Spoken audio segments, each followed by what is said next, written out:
இறைவன் படைத்தனன் தன்னை நன்றாக தமிழ் செய்யுமாறே. எழுத்தும் தெய்வம் எழுதுகோலும் தெய்வம் என்ற மகாகவி பாரதியாரை வணங்கி அறத்தான் வருவதே இன்பம் என்று ஓங்கி உரைத்த தெய்வப்புலவர் திருவள்ளுவரை வணங்கி எனது உரையை துவங்குகின்றேன். அனைவருக்கும் வணக்கம்.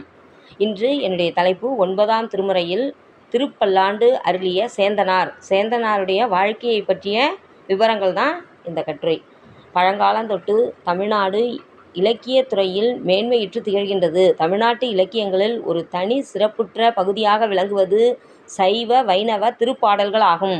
அப்பாடல்கள் கடவுளை கண்ட பெரியோர்களால் கடவுளின் பெயரில் உள்ள பேரன்பின் மிகுதியினால் மனம் பொங்கி இயற்கையாக வெளிவந்தவை இந்த பக்தி இலக்கிய நூல்களே ஆகும். நம் முன்னோர்கள் போற்றி வளர்த்த பேரறிவு நிறைந்த பக்தி சுவையூட்டும் இலக்கியத்தை பற்றியும் புலவர்களின் வாழ்க்கை வரலாறுகளை பற்றியும் ஆராய்ந்து அறிதல் என்பது தமிழ் வளர்ச்சிக்கும் சைவ சமய வளர்ச்சிக்கும் உரிய சிறந்த பணிகளுள் ஒன்றாகும். சேந்தனார் அருளிய திருவிசைப்பாவும் திருப்பல்லாண்டும் 9ஆம் திருமுறையாக திகழ்கின்றது. 9ஆம் திருமுறையில் திருப்பல்லாண்டு அருளிய சேந்தனாரின் வாழ்க்கை வரலாறு பற்றியும் அவர் இயற்றிய நூல்களை பற்றியும் எனது இக்கட்டுரையில் காண்போம். இலக்கியங்கள் பலவும் தாம் தோன்றிய காலத்தில் மக்கள் சமுதாயத்தின் சூழ்நிலையை எடுத்துக்காட்டும் இயல்பினை உடையது என்பது அனைவரும் அறிந்த ஒன்றாகும். சைவ சமய இலக்கியங்கள் என்று சொன்னவுடன் தமிழ் அறிஞர்களுக்கு திருமுறைகளே முதலில் நினைவில் தோன்றும். பக்தி இலக்கியம் பற்றியும் புலவர்களின் வாழ்க்கையை பற்றியும் அறிவதற்கு தென்னிந்திய கல்வெட்டுகள், செப்பேடுகள், பிற நாட்டார் யாத்திரை குறிப்புகள், செந்தமிழ் இலக்கிய நூல்கள் போன்றவை பேருதவி செய்கின்றன. 9ஆம் திருமுறையில் திருப்பல்லாண்டு அருளிய சேந்தனார் திருவெண்காட்டிற்கு அருகிலுள்ள நாங்கூர் என்ற ஊரில் தோன்றியவர் ஆவார். பட்டினத்தடிகள் திருவெண்காடார் என்னும் பெயருடன் கடல் வாணிபம் செய்தபோது அவரிடம் தலைமை கணக்காயராக இருந்தவர் சேந்தனார் ஆவார். திருவெண்காடார் பொருளின் நிலையாமையை உணர்ந்து கடவுள்பால் ஈர்ப்புண்டு துறவறம் மேற்கொள்ளும் முன்னர் தம்முடைய செல்வத்தை ஏழை எளியவர்களுக்கு வழங்கும்படி ஆணையிட்டதற்கு இணங்க சேந்தனார் அவ்வாறு செய்ததைக் கண்டு பட்டினத்தாரின் உறவினர்கள் சோழ மன்னனிடம் புகார் அளித்ததன் பேரில் அப்பகுதியை ஆண்ட அரசன் சேந்தனாரை சிறையில் அடைத்தான். சேந்தனார் சிறையில் அடைக்கப்பட்டுள்ள செய்தியை அறிந்த பட்டினத்தடிகள் மனம் பரிந்து இறைவனை பாட அவர் மூத்த பிள்ளையாரை விடுத்து சேந்தனாரை சிறையிலிருந்து விடுதலை செய்யுமாறு பணித்தார் என்றும் பிள்ளையார் அவ்வண்ணமே செய்து திரும்பினார் என்றும் அதனால் திருவெண்காட்டில் அவருக்கு விலங்கு முறித்த விநாயகர் என்ற பெயர் உண்டானதாக ஈக்காட்டு இரத்தினவேலு முதலியார் எழுதிய திருவெண்காடு சரித்திரத்தில் குறிப்பிடப்பட்டுள்ளது. இறைவன் அருளால் சிறையிலிருந்து விடுபட்ட சேந்தனார் மனைவி மக்களுடன் தில்லையில் விறகு வெட்டி வந்து அதனால் வரும் பொருளை கொண்டு வாழ்ந்தார்.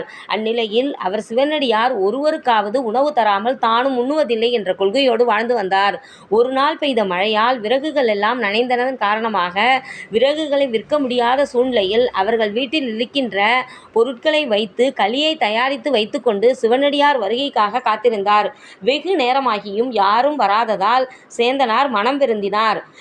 இதனை கண்ட சிவபெருமான் தன் பக்தனின் பக்திக்கு மனமிறங்கி தானே சிவனடியார் வேடத்தில் சேந்தனாரின் இல்லத்திற்கு வருகை புரிந்தார். சேந்தனாரின் இல்லத்தில் களியுண்ட சிவபெருமான் மறுவேளை உணவிற்காக மீதமிருந்த களியையும் வாங்கிச் சென்றார். மறுநாள் தில்லை நடராஜர் கோவில் அர்ச்சகர்கள் பூசை செய்வதற்காக கோயிலை திறந்த பொழுது அங்கு களி சிந்தியிருந்ததைக் கண்டு ஆச்சரியம் அடைந்தனர். சேந்தனாரின் பக்தியை உலகறிய செய்ய இந்நிகழ்வை சிவபெருமான் நிகழ்த்தியதாக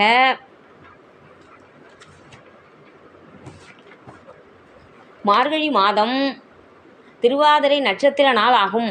அன்று முதல் இன்று வரை அனைத்து சிவாலயங்களிலும் சிவனடியார் வீடுகளிலும் நடராஜ பெருமானுக்கு களி செய்து படைத்து வருகின்றனர். சேந்தனார் இயற்றிய பாடல்கள் திருவிசைப்பாவில் 3 திருப்பதிகங்களும் திருப்பல்லாண்டும் சேந்தனார் இயற்றிய திருவிழிமிழலை திருப்பதிகம் ஆகிய 3ம் பண்வகுக்கப்பெற்று பண்டைய சான்றோர்களால் சைவ திருமுறைகளில் 9ஆம் திருமுறையாக சேர்க்கப்பட்டுள்ளது. திருவிழிமிழலை இறைவனை திருவிழி தங்கு சீர் செல்வத் தான் தோன்றி நம்பி என்று பாடியுள்ளார். திருவாவடுதுறை இறைவனை சேந்தனார் மானேர் கலை என தொடங்கும் பாட்டில் சிவலோக நாயக செல்வமே என்று புகழ்ந்து பாடியுள்ளார். 9ஆம் திருமுறை திருவிசைப்பா பதிகங்கள் பலவும் சிவபெருமானின் பெருமைகளை பேசுகின்றன. இத்திருமுறையில் சேந்தனார் பாடிய திருவிடைக்கழி பதிகம் சிவகுமாரனாகிய முருகன் மீது பாடப்பட்டுள்ளது. பஞ்சமம் பண்ணில் அமைந்த இப்பதிகத்தில் 11 பாடல்கள் இடம்பெற்றுள்ளன. இப்பதிகத்தில் முருகனின் சிறப்புகளை பலவாறாக சேந்தனார் விவரித்துள்ளார். சேந்தனார் பாடிய இசைப்பாக்களுள் ஒன்றாகிய திருப்பல்லாண்டு பஞ்சம பண்ணென்று திருமுறை கண்ட சான்றோர்களால் பண் வகுக்கப்பெற்று 9ஆம் திருமுறையின் இறுதியில் திருப்பல்லாண்டாக 13 பாடல்களை தொகுத்துள்ளனர். அடியோமுக்கு அருள் புரிந்து பின்னை பிறவி அறுக்க நெறிதந்த பித்தர்க்கு பல்லாண்டு கூறுதுமே என்றும் ஆருயிர் மேற்பந்தம் பிரிய பிரிந்தவனே என்று பல்லாண்டு கூறுதுமே என்பதன் வாயிலாக சேந்தனார் வானவரும் பிறரும் இறைவனை பல்லாண்டு பாடி வாழ்த்துவது தாம் இன்பமாக வாழ்வது குறிப்பது போல உலகவராகிய நாம் பிறவித் துயர் நீங்கி இன்ப வாழ்வு பெறுவதன் பொருட்டு இறைவனை வாழ்த்துகின்றோம் என்று கூறியுள்ளார். மார்கழி திருவாதிரை திருநாளில் தில்லை கூத்தப்பெருமான் தேர் உலா வந்தபொழுது தேர் முட்டுற்று பெயராது நிற்கவும் அது கண்டு சேந்தனார் திருப்பல்லாண்டை ஓதவே தேர் இனிது சென்றது என்ற வரலாற்றின் காரணத்தினாலேயே திருப்பல்லாண்டு மங்கள காப்பாக திகழ்கின்றது. சைவ திருமுறைகளை ஓதும் பொழுது இத்திருப்பல்லாண்டை மங்கள காப்பாக பாடி முடிப்பது வழக்கமாகும். தில்லை அம்பலவன் சிறப்புரைத்தல் அதிகமாக பதிகத்தில் சேந்தனார் நிறைத்துள்ளார். சிற்றம்பலமே இடமாக பாவித்து நடம் பயிலா வல்லான் அளவில்லாதொரு ஆனந்த வெள்ளப் பொருள் பின்னை பிறவி அறுக்க நெறிதந்த பித்தன் போன்ற பல அழகிய தொடர்கள் திருப்பல்லாண்டில் இடம்பெற்றுள்ளன. பல்லாண்டு பாடல்கள் யாவும் நிறைவில் பல்லாண்டு கூறுதுமே என்று அமைந்துள்ளன. சேந்தனார் திருக்கடவூருக்கு அருகில் உள்ள திருவடைக்கழி என்னும் திருத்தலத்தை அடைந்து கந்தவேலை வழிபட்டு அங்கு ஒரு திருமடம் அமைத்து வாழ்ந்து அத்தலத்தில் முக்தியடைந்தார். சேந்தனாரின் திருமடத்திற்கு அக்காலத்து அரசன் வழங்கிய நிலப்பகுதி இன்றும் சேந்தன் மங்கலம் என்று அழைக்கப்படுகின்றது. இன்றும் இந்தோனேசியாவில் தொல்குடி செல்வர் வீடுகளில் திருமணங்களில் சேந்தனார் இயற்றிய திருப்பல்லாண்டு ஓதப்படுகின்றது.